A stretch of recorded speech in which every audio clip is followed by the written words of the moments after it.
Making something lighter, faster and more athletic than the predecessor vehicle is generally the first rule when introducing a new performance car to market. But when your predecessor is the McLaren 720S, well, the replacement vehicle ought to be pretty good. That brings us to this. This is the McLaren 750S. It is, for all intents and purposes, a McLaren 720S which has been improved with 30% new or changed parts. Question is it the new supercar benchmark? We're at the Estoril circuit in Portugal. Let's find out.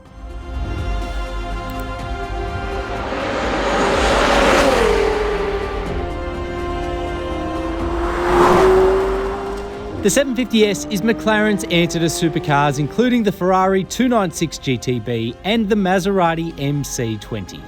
Aside from a new front splitter, new vents and a reworked rear with a centrally mounted exhaust system and larger active rear spoiler, this mid-engine supercar isn't all that different to look at than the 6-year-old 720S that it replaces. But underneath, it bears some significant underbody changes. The 750S is going to be available in two forms in Australia. You have, of course, the Coupe, which is priced from $585,000 before on-road costs, while the Spider convertible will set you back $654,000. That's a jump of about $80,000 respectively. But there are some massive underbody changes which go a long way in justifying that premium. So the first one is the engine. It's got 30 horsepower more than before. It's still the same 4-litre twin-turbo V8 engine, which has been around for some time, but they've extracted more power from it. They've done throttle mapping changes, they've done gearbox updates and all the rest. 0 to 100 in 2.8 seconds, 0 to 200 in 7.2 seconds. It is just ludicrous what this car is capable on paper. Everyone focuses on the engine. With the 750S, there are plenty more changes underneath. The new centrally mounted exhaust system shaves weight off the 750S and, importantly, looks to address complaints around the sound of its predecessor. The new 750S retains the carbon fibre structure of the 720S, but it helps shave 30 kilograms off in coupe form. For suspension, the 750S employs lighter dampers and springs which are softer at the front and stiffer at the rear. There's a 6mm wider front track and faster electro-hydraulic steering, as well as reworked drive modes, new throttle mapping and updated 390mm front and 380mm rear carbon ceramic discs. But enough of the chat, let's hit Estoril.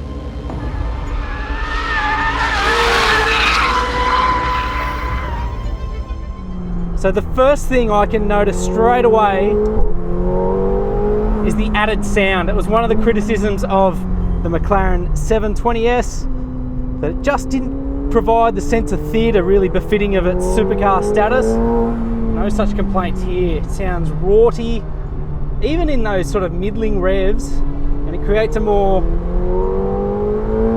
dynamic and emotional experience. This is a rapid car. The rate at which this engine builds speed is just otherworldly. It's like you've got someone on your shoulder just willing you on. Here's the big turn 13. I think they call it Parabolica. So we're doing let's call it 130 on the exit. Go right out to the curb. This is a very long straight. Let's see what we can get to. There's 240. I'm going to try and brake about the 200 meter marker.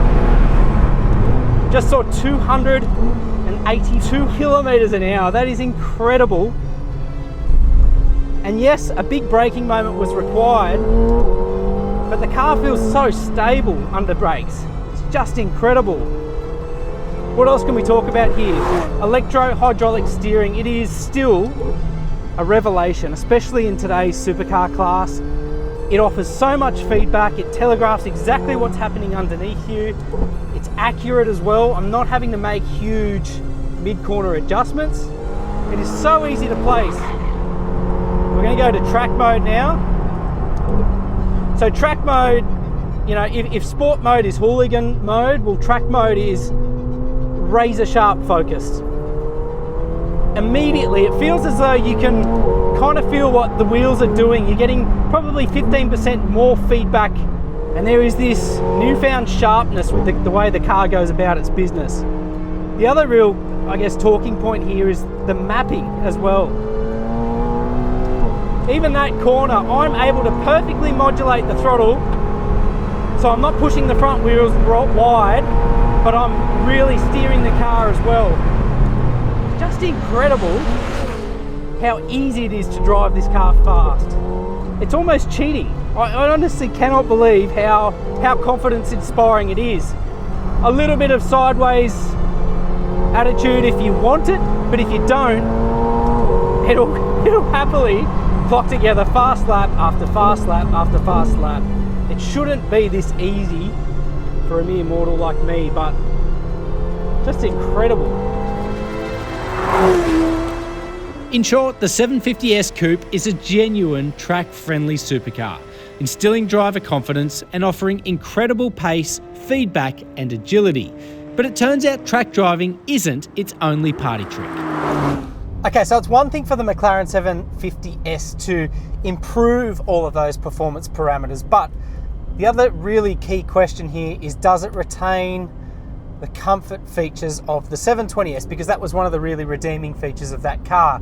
Yes, it could do all this quick stuff, but it could easily double as a comfortable-ish touring car.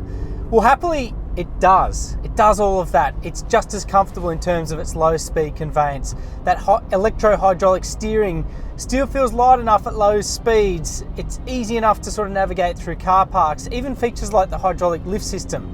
On the 720S, it took 10 seconds to raise it. On the 750S, it takes 4 seconds to raise it or lower it. So it's like the performance envelope now is broader than before as well. The ride, I've got to say, is quite good. It reacts to bumps accordingly on the road. There's no heavy jolting, even over potholes and things like that. It just has this excellent level of control.